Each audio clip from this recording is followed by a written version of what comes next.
The first thing I heard was Karen screaming. The second was two police officers pounding on my front door, their cruisers throwing red and blue lights all over my yard like my home had suddenly become a crime scene. And as I opened that door, Karen stood in my driveway waving a stack of forged documents, shouting that I was illegally occupying her house. My house.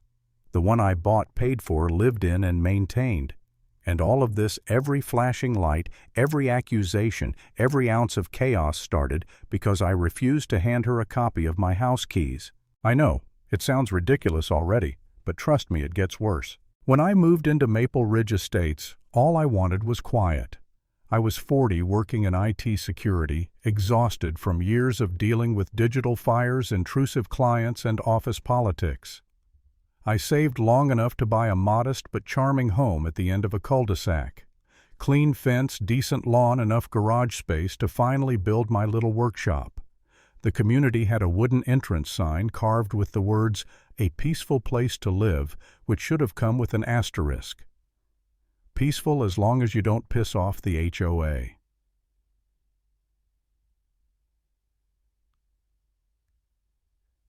And the HOA was chaired by Karen. The first time I met her, she marched into the community clubhouse in a neon pink blazer, bright enough to guide planes at night, holding a clipboard like it was a federal badge. Every sentence she spoke had the words regulation, compliance, or community protection. She acted like she was leading some subdivision version of Homeland Security. Honestly, I knew right then she'd be a problem. I just didn't know she'd nearly cost me my home. The first few months were fine. I kept my head down, didn't break rules, didn't ask for anything. But Karen must have had a radar for potential victims because her first email arrived 3 months later. Your trash bin remained visible for 8 minutes after collection. 8 minutes. I hadn't even finished sweeping the garage. Then came, your grass is above the permitted height, or your tool rack is visible when your garage is open.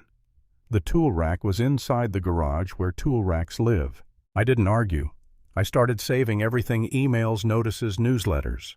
My job made me paranoid, and for once that paranoia would save me. Then came Karen's masterpiece, the Emergency Access Key Program.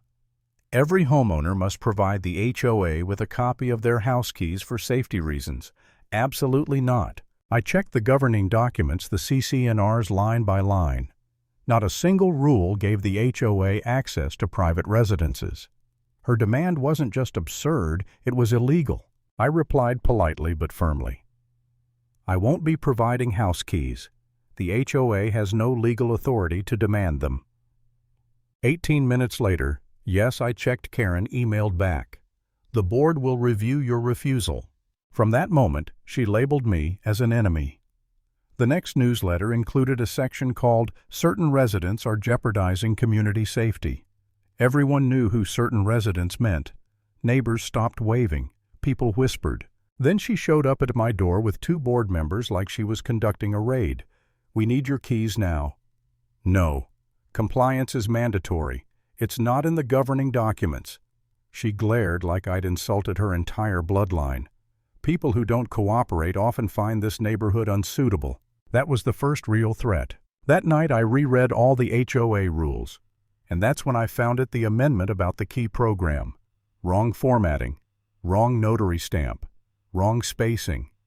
Even the fake signature was a pixel-for-pixel copy from a document 2 years old. She forged it. She forged an HOA rule to force her way into my home. That discovery hit me like ice water. Karen wasn't just controlling, she was delusional.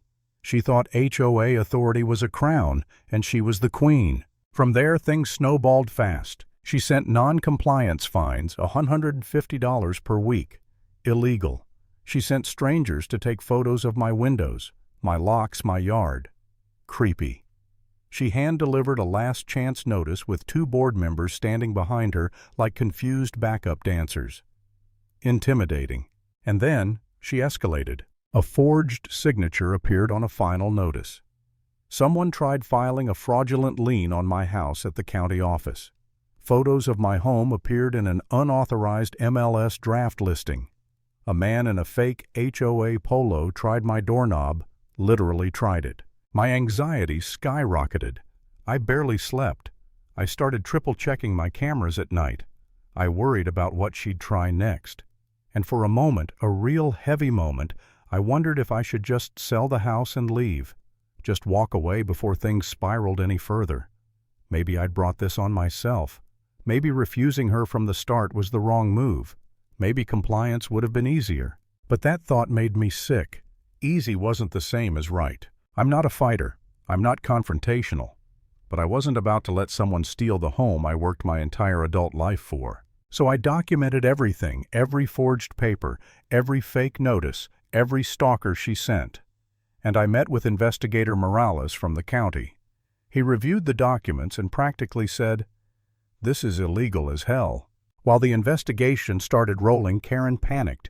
And when Karen panicked, she did what she always did, escalated. She sent neighborhood-wide emails calling me mentally unstable.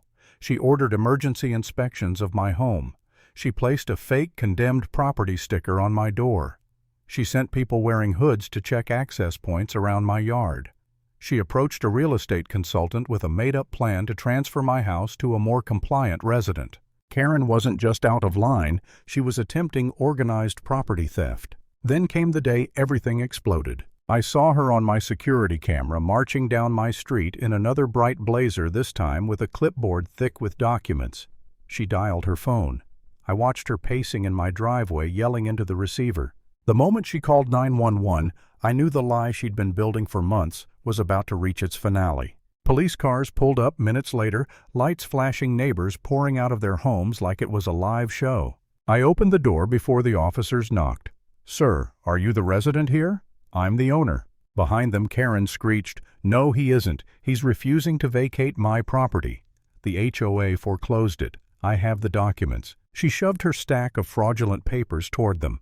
The officers scanned them, their faces shifting from confusion to suspicion to, "Oh God, here we go." I invited them inside. My dining table looked like a true crime documentary set. Deeds, tax statements, original documents, screenshots, timestamps. I showed them side-by-side comparisons of real and forged rules. I showed the fake lien attempt. I showed video footage of every time Karen approached the property screaming threats. The younger officers whispered, "Oh, damn." The older one rubbed his forehead. "This is a civil and criminal mess." Outside, Karen was screaming like a banshee. "He's dangerous. He threatened me. I'm the owner." But then the officers walked out to confront her. I watched from inside. Karen's triumphant smile faded fast.